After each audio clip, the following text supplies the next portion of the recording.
Taste the Daily. నమస్తే నేను Devi. Welcome to story board. ప్రపంచమంతా నిద్రిస్తున్న వేళ అర్ధరాత్రి భారత్ కొత్త జీవితం స్వేచ్ఛల కోసం మేలుకొంది అని 77 ఏళ్ల క్రితం భారత్కు స్వాతంత్రం వచ్చిన క్షణాన జవహర్ లాల్ నెహ్రూ తన సంతోషాన్ని వ్యక్తం చేశారు. ఆ మాటల వెనుక ఎంతో అర్థం ఉంది. స్వాతంత్రం వస్తేనే సమస్యలు పరిష్కారం కావు. అప్పట్నుంచి అసలు సమరం ప్రారంభమైంది. దేశానికి ప్రజలందరూ కలిసి ఓ దిశ తీసుకురావాల్సిన అవసరం అప్పుడుంది. అప్పట్నుంచి ఇప్పటికీ 77 ఏళ్లు పూర్తయ్యాయి. 78వ స్వాతంత్ర దినోత్సవాన్ని జరుపుకుంటున్నాం. ఇన్నేళ్ల కాలంలో మన దేశం ఏం సాధించింది? ప్రపంచంతో పోటీపడి ఎంత ముందుకెళ్లాం? ఇంకా సాధించాల్సిందేంటి? ప్రపంచ దేశాలన్నీ భారత్ వైపే చూస్తున్నాయి. భారత్ 3వ అతిపెద్ద ఆర్థిక వ్యవస్థగా మారడం ఖాయం అన్న అభిప్రాయం వినిపిస్తోంది.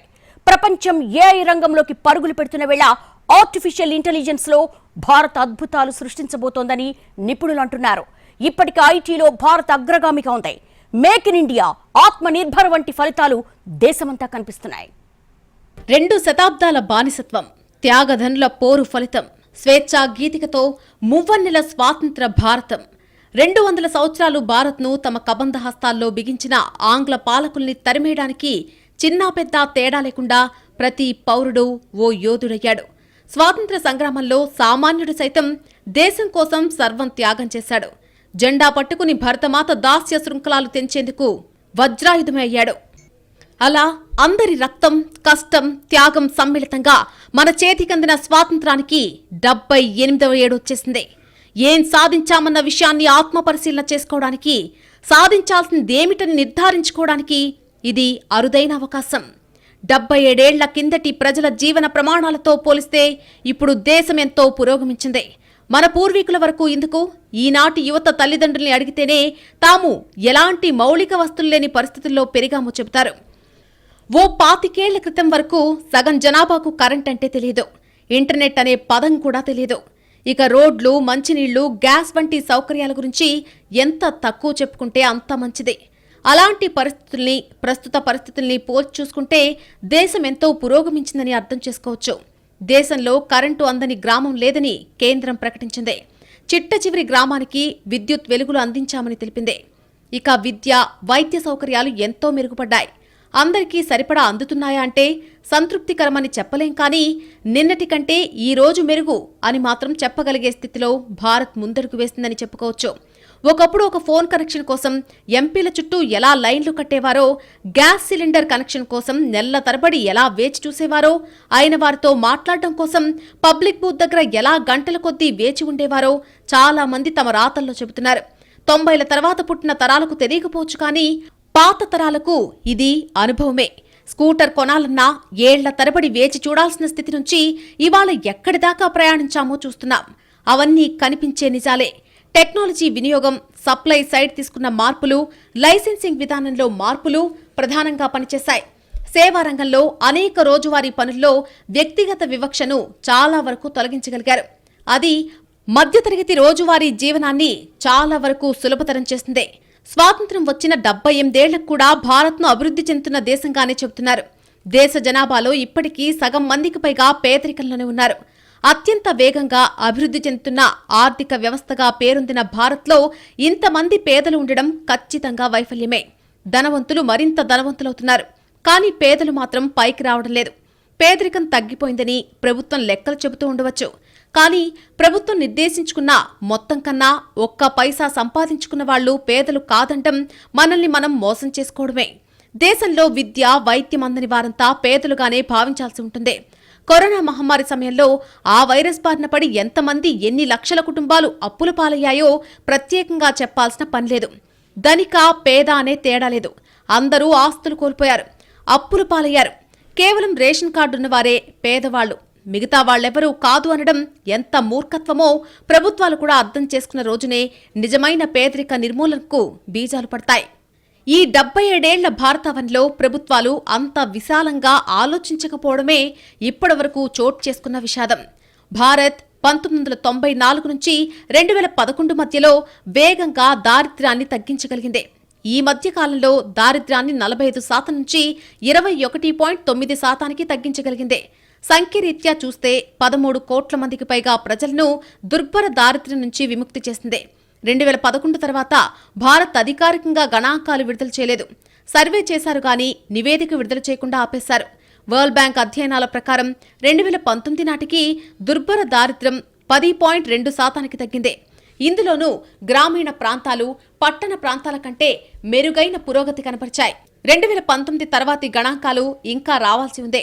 దుర్భర దారిద్ర్యంలో మగ్గుతున్న వారి శాతాన్ని సింగిల్ డిజిట్ దగ్గరకు తేవడానికి 3 దశాబ్దాలు పట్టిందని, అందులోనూ సంస్కరణల యుగంలోని 30 ఏళ్లు కీలక పాత్ర పోషించాయనేది తేలుతున్న వాస్తవం.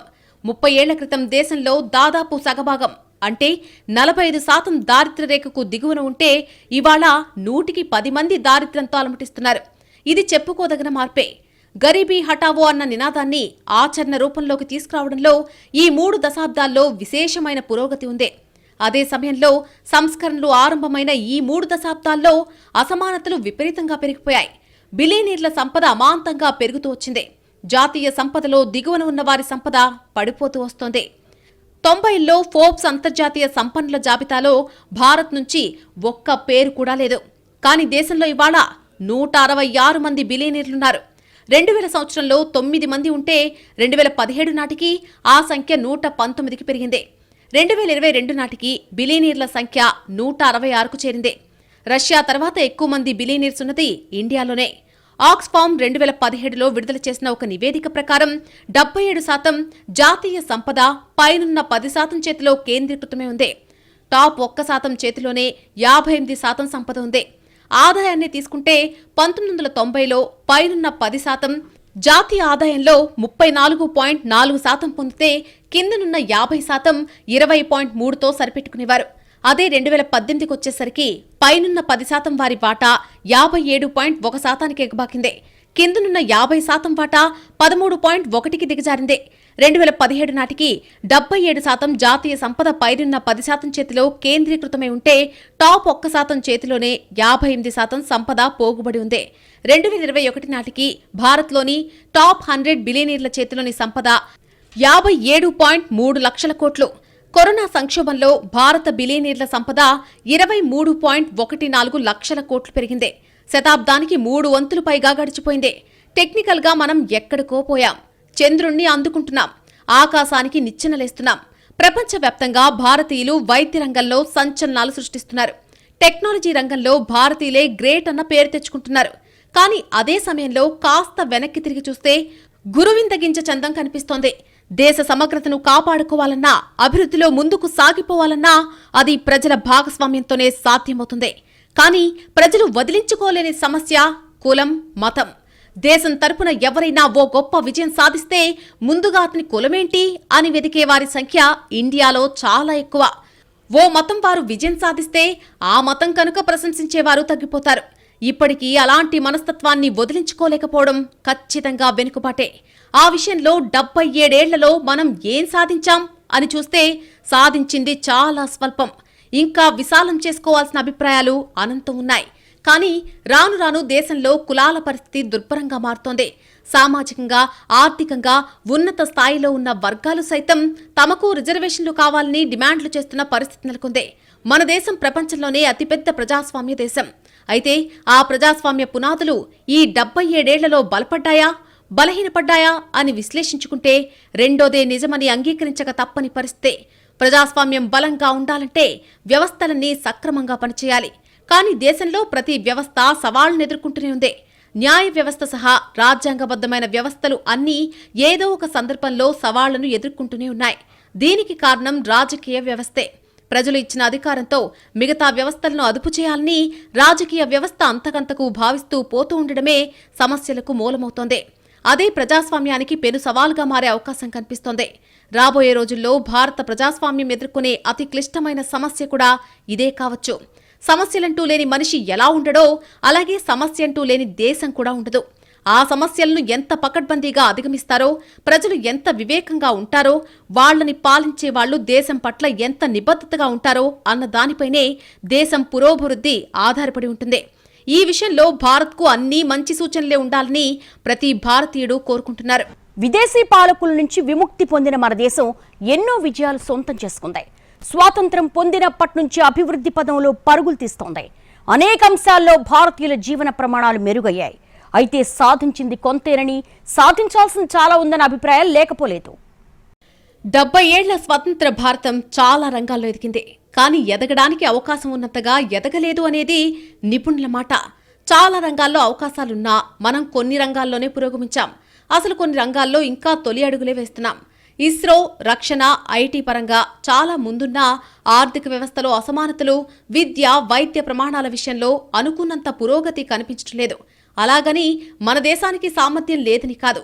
కానీ ఉన్న శక్తిని కొన్ని రంగాలకే పరిమితం చేసుకుంటూ అన్ని రంగాలపైన ప్రణాళికబద్ధంగా దృష్టి పెట్టడం లేదు అనే వాదన గట్టిగా వినిపిస్తోంది. మనం మొదటి నుంచి ఒకదాని తర్వాత ఒకటిగా అంశాలని హ్యాండిల్ చేస్తూ వస్తున్నాం. అందుకే 77 ఏళ్లైనా కొన్ని ఘన విజయాలకే పరిమితమయ్యాం. అయితే ఈ రోజురోజుకి భారత్ అనూహ్యంగా పురోగమిస్తుందనే మాట నిజం. గత 10-15 ఏళ్ల కాలంలో మౌలిక సదుపాయాల విప్లవం వచ్చిన మాట వాస్తవం. ఈ వేగం మరింత పెంచాల్సిన అవసరమైతే చాలా ఉంది. దేశంలో ఎన్ని సమస్యలున్నా భావ ప్రకటన స్వేచ్ఛ ఉంది. ప్రశ్నించే గొంతుకు ఎప్పుడూ లోట్లేదు. అదే సమయంలో ఎన్ని సంక్షోభాలొచ్చినా ప్రజాస్వామ్యం బలంగా నిలబడింది. మిగతా దేశాలతో పోలిస్తే మన దగ్గర ఎన్నికల వ్యవస్థ కూడా చాలా బలంగా ఉంది. బ్రిటిష్ కాలం నుంచి నేటి వరకు జనం ప్రదర్శించే పరిణితి కూడా చాలా గొప్పది. స్వాతంత్రం వచ్చే నాటికి 30 కోట్ల జనాభా ఉంటే ఇప్పుడు 140 కోట్ల జనాభా ఉంది. ప్రజలందరికీ అన్నీ ఇవ్వలేకపోయినా కనీస అవసరాలు తీర్చడంలో మాత్రం ప్రశంసనీయమైన పనితీరు ఉన్న మాట నిజం. అదే సమయంలో సాధించాల్సినంత అభివృద్ధి సాధించలేదు అనే వాదన ఉండనే ఉంది. ముఖ్యంగా భారత్కు సామర్థ్యం ఉన్నా పూర్తి స్థాయిలో మెరుగైన ప్రదర్శన చేయలేని మాట కూడా వాస్తవమే. కారణాలేవైనా మన వృద్ధి, పరుగు సమాన వేగంతో సాగలేదు. కొన్నేళ్లు అసలు వృద్ధి అనే మాటే వినిపించలేదు. గత కొన్నాళ్లుగా వేగవంతమైన అభివృద్ధి కనిపిస్తున్నా ఈ వేగం మరో స్థాయికి వెళ్తేనే వికసిత్ భారత్ సాధ్యమవుతుందనడంలో ఎలాంటి సందేహం లేదు. దేశంలో జరిగిన దశలవారీ అభివృద్ధి వెనుక, తీసుకొచ్చిన విధానాల వెనుక చాలా చరిత్ర ఉంది. ఏది ఏకపక్షంగా వచ్చింది కాదు. ప్రతి నిర్ణయం వెనుక మేధోమథనం జరిగింది. స్టేక్ హోల్డర్స్తో చర్చలు జరిగాకే విధానాలు రూపొందాయి. అందుకే వృద్ధి వేగం నెమ్మదించినా ఎక్కడా జనంపై రుద్దారనే భావన కనిపించకుండా అదేదో సహజ పరిణామ క్రమం అన్నంతగా జరిగింది. స్వాతంత్ర్యం కనుచూపు మేరలో ఉందనగా 1944-45లో భారత అభివృద్ధి కోసం జేఆర్డీ టాటా నేతృత్వంలోని 9 మంది సభ్యుల బాంబే పారిశ్రామికవేత్తల బృందం బాంబే ప్లాన్ రూపొందించింది. ప్రభుత్వ ధనమే పెట్టుబడిగా దేశీయ క్యాపిటలిస్టులను ప్రోత్సహించే పని స్వతంత్ర భారత చరిత్ర పొడవునా సాగుతూ వచ్చింది. నాడు పార్లమెంట్లో ప్రధాని నెహ్రూ స్పీచ్ 1955 నుంచి 56 పారిశ్రామిక విధానం చుట్టేసాగింది. రష్యా, చైనాలో మాదిరే ఇక్కడ కూడా ఉక్కు ఉత్పత్తి మీద ఫోకస్ ఎక్కువగా ఉంది. దేశ ఆర్థికాభివృద్ధికి ప్రభుత్వ, ప్రైవేటు రంగాలు జమిలిగా పనిచేయాలని, ప్రభుత్వం ఈ విషయంలో కీలక పాత్ర పోషించాలని మొదటి, రెండవ ప్రణాళికల్లో నొక్కి చెప్పారు. స్థూలంగా చెప్పుకుంటే పెట్టుబడి విస్తరించడానికి రాజ్యం కీలకమని, అదే అందరికీ అతిపెద్ద పెట్టుబడిదారని, పెట్టుబడిదారుల సృష్టికర్త అని తొలితే గుర్తించారు. భారీ పరిశ్రమలు పెట్టడానికయ్యే భారీ ఖర్చును ప్రైవేట్ రంగం పెట్టలేని స్థితిలో రాజ్యం ఆ బాధ్యతను భుజానకెత్తుకుందని రెండో ప్రణాళిక పేర్కొంది. తొలి ప్రణాళిక వ్యవసాయానికి పెద్దపీట వేస్తే, రెండో ప్రణాళిక పారిశ్రామిక రంగంపై దృష్టి పెట్టింది. ఆహార ధాన్యాలు దిగుమతి చేసుకోవాల్సిన దుస్థితిని, వాటి మిగులు పెంచుకోవడమే లక్ష్యంగా మొదటి ప్రణాళిక ప్రకటించుకుంది.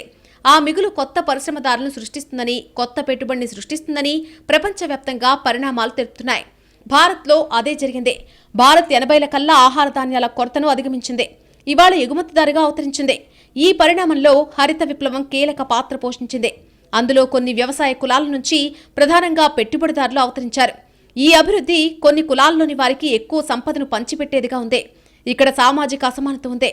నగర కేంద్రక అభివృద్ధి నమూనా వల్ల బీహార్, బెంగాల్ పారిశ్రామికీకరణలో వెనుకబాటు పడ్డాయి. అదే సమయంలో తమిళనాడు, మహారాష్ట్ర దూసుకెళ్లడం అనేది కూడా ప్రధానంగా కనిపించే ట్రెండ్. స్వాతంత్ర్యం వచ్చే నాటికి బాంబేతో పాటు అంతకంటే మిన్నగా బీహార్, బెంగాల్ పారిశ్రామికంగా అగ్ర జాబితాలో ఉంటే ఇవాళ రెండు చాలా కిందికి వెళ్లిపోయాయి. ఇది ఆర్థిక, సామాజిక రంగాల్లో కూడా ప్రతిఫలిస్తున్న మార్పు. కోల్కతా వంటి మహానగరం ఉన్నప్పటికీ బెంగాల్ వెనకబాటుకు భూ సంస్కరణలు పటిష్టంగా అమలు కావడం, వ్యవసాయ మిగులు ప్రైవేట్ పెట్టుబడిగా పోగుపడడం లాంటి పరిస్థితులే కారణం అనే వాదన బలంగా ఉంది. 60ఏళ్లలో ఆహార ధాన్యాల సంక్షోభం, అమెరికా నుంచి దిగుమతులపై ఆధారపడిన స్థితిలో దేశం ఉంది. నేడు పండిన ధాన్యాన్ని ఏం చేసుకోవాలో తెలియక తలపట్టుకునే స్థితిలో ఉంది. హరిత విప్లవం, ఆ తర్వాత సాగిన పరిణామాలు దానికి బాట వేశాయి. వ్యవసాయ మిగులు నుంచి పెట్టుబడులు వస్తుందని తెలిసినప్పటికీ అంతవరకు దానికి అనువైన పరిస్థితులు సృష్టించడంలో ప్రభుత్వం తొలి దశలో విఫలమైంది. వ్యవసాయంలో వెనుకబడిన పాత పద్ధతుల వల్ల అధిక దిగుబడి సాధ్యపడకపోవడం ప్రధాన అడ్డంకిగా ఉంది. ఇవాళ సాగు భూమి విస్తీర్ణం తగ్గుతున్నప్పటికీ ఉత్పత్తి పెరుగుతూనే ఉంది. ఇదొక కీలక మార్పు. లాల్ బహదూర్ శాస్త్రి, ఆ తర్వాత ఇందిరాగాంధీ కొనసాగించిన హరిత విప్లవం, దాని స్ఫూర్తితో మొదలైన వ్యవసాయ సాంకేతిక మార్పులు నేడు పరిస్థితుల్లో మార్పు తెచ్చాయి. అప్పటికే ముందు చూపుతో నెహ్రూ ఆరంభించిన ఆనకట్టలు సాధనాలుగా ఉపకరించాయి. ఆర్థిక లోటు నుంచి ఆర్థిక మిగులు దిశగా ఆర్థిక వ్యవస్థ ప్రయాణించింది. సినిమా, ఫార్మా, మీడియా ఏ రంగం తీసుకున్నా ప్రథమ వాటా నాటి హరిత విప్లవ ఫలితాలను పొందిన ప్రాంతాల వారే కావడం యాదృచ్ఛికం కాదు. ఒక్క ఏపీ మాత్రమే కాదు, పంజాబ్, తమిళనాడు, హర్యానా, గంగా పరివాహక ప్రాంతాలు ఎక్కడెక్కడ హరిత విప్లవం జరిగిందో అక్కడల్లా ఈ పరిణామం కనిపిస్తుంది. వ్యవసాయ మిగులు నుంచి పారిశ్రామిక పెట్టుబడి, పారిశ్రామికవేత్తలు పుట్టుకురావడం ప్రపంచవ్యాప్తంగా కనిపించే అంశమే. పెట్టుబడి విస్తరణకు వ్యవసాయ మిగులు కోసం భారత్ వేచి చూడాల్సి వచ్చింది. అదే క్రమంలో అంతకంతకు పెరిగిపోయిన బ్యాంకింగ్ సిస్టమ్, పొదుపు మొత్తాలు, పన్నుల మొత్తాలు ప్రభుత్వం పెట్టుబడిదారులకు ఉదారంగా రుణాలు ఇవ్వడానికి ఉపకరించాయి. ఈ క్రమంలోనే వేల కోట్ల రుణాలు తీసుకుని ఎగ్గొట్టే కుంభకోణాలు కూడా మొదలయ్యాయి. దేశంలో పారిశ్రామికీకరణ 3 దశల్లో జరిగింది. తొలుత ప్రభుత్వ నియంత్రణలో పారిశ్రామిక రంగం ఉండేది. ఆ తర్వాత దశలో ప్రభుత్వ, ప్రైవేటు జమిలిగా సాగింది. తుది దశలో అంటే వర్తమాన దశలో ప్రైవేటు రంగం ప్రధాన పాత్ర పోషిస్తోంది. ఈ 3 దశల్ని భారత పారిశ్రామిక ప్రయాణంలో, ఆర్థిక పురోగతిలో స్పష్టంగా చూడొచ్చు. ఈ 3 ఒక క్రమ పద్ధతిలో సాగాయని, ప్రైవేటు పెట్టుబడిదారులను సృష్టించి ప్రభుత్వం తాను మెల్లగా చాలా రంగాల నుంచి పక్కకు తప్పుకుందని ఈ ప్రయాణాన్ని జాగ్రత్తగా పరిశీలిస్తే అర్థమవుతుంది. స్థూలంగా సంస్కరణలు తెచ్చిన ప్రగతిని, ఆ ప్రగతి తెచ్చిన సంపదను గుర్తిస్తూనే పేదరికం విషయంలో అది సాధించిన పురోగతిని మెచ్చుకోవాలి. ఇదే సమయంలో అసమానతలు ప్రమాదకర స్థాయికి పెరిగిపోతున్నాయన్న వాస్తవాన్ని మరవకూడదు. నేరాలకు, విప్లవాలకు అసమానత తండ్రి లాంటిది అని ప్రభుత్వ నివేదికే గుర్తించి ఉంది కాబట్టి అది మరింత ప్రమాదకరంగా మారకుండా అది ఏం చేస్తుందో, ఏం చేయగలదో చూడాలి. స్వతంత్ర భారత్ ఎన్నో మైలురాళ్లను సాధించింది. ఆర్థికంగా దూసుకుపోతోంది. ప్రపంచంలో మేటి దేశాల సరసన చేరుతోంది. ఒకప్పుడు ఆహార ధాన్యాలను దిగుమతి చేసుకున్న దేశం నేడు ఎగుమతిదారుగా ఎదిగింది. జీడీపీ, విదేశీ మారకం, ఎఫ్డీఐల్లోనూ గణనీయంగా వృద్ధి చెందింది. అదే సమయంలో ఆదాయ అసమానతలు, రుణాల ఎగవేతలు సమస్యలుగా మారుతున్నాయి. మరి స్వాతంత్ర్యం పొందిన తర్వాత మన దేశం శాస్త్ర సాంకేతిక రంగాల్లో, మౌలిక, విద్య, వైద్య రంగాల్లో ఎంతో అభివృద్ధి సాధించింది. లక్షల కిలోమీటర్ల రోడ్లు, డ్యాములు, ఇతర నిర్మాణాలు జరిగాయి. జీడీపీ కూడా గణనీయంగా పెరిగింది. పేదరికం తగ్గింది. పౌరుల జీవిత కాలం పెరిగింది. స్వతంత్ర భారత్ సాధించిన గొప్ప విజయం ఆహార ఉత్పత్తి. 1950-60లలో కరువు కాటకాలతో అల్లాడి తిండి దొరకని పరిస్థితుల్లో విదేశాల నుంచి ఆహార ధాన్యాలు దిగుమతి చేసుకోవాల్సి వచ్చింది. కానీ నేడు భారత్ స్వయం సమృద్ధిని సాధించడమే కాదు, నికరంగా చూస్తే ఆహార ధాన్యాలు ఎగుమతి చేసే దేశంగా అవతరించింది. స్వాతంత్ర్యం పొందినప్పుడు భారత జీడీపీ 2.7 లక్షల కోట్లు. కానీ నేడిది ఇంచుమించు 147 లక్షల కోట్లకు పెరిగింది. భారత్ ప్రస్తుతం ప్రపంచంలోనే 5వ అతిపెద్ద ఆర్థిక వ్యవస్థ. త్వరలో 3వ స్థానానికి చేరుతుందనే అంచనాలున్నాయి. 1991లో లిబరలైజేషన్, ప్రైవేటైజేషన్, గ్లోబలైజేషన్ విధానాలు అమలు చేసిన తర్వాత జీడీపీ అనూహ్యంగా పెరుగుతూ వచ్చింది. 1950 నుంచి 51 సంవత్సరాల్లో మన దేశం దగ్గర విదేశీ మారక నిల్వలు కేవలం 129 కోట్లున్నాయి. ఈ స్వల్ప నిధులు చాలా కాలం కొనసాగాయి. 1991 నాటికి ఈ నిల్వలు $1.2 బిలియన్ చేరాయి. అప్పుడు అవి 3 వారాల దిగుమతికి సరిపోయేవి. కానీ 91 తర్వాత ఈ నిల్వలు కూడా గణనీయంగా పెరిగాయి. ఇప్పుడు మన దేశం దగ్గర సుమారు 50 లక్షల కోట్లకు చేరువలో విదేశీ మారక నిల్వలున్నాయి. ప్రపంచంలోనే అత్యధిక విదేశీ మారక నిల్వలు ఉన్న దేశంలో భారత్ టాప్ 5 దేశాల్లో ఒకటిగా ఉంది.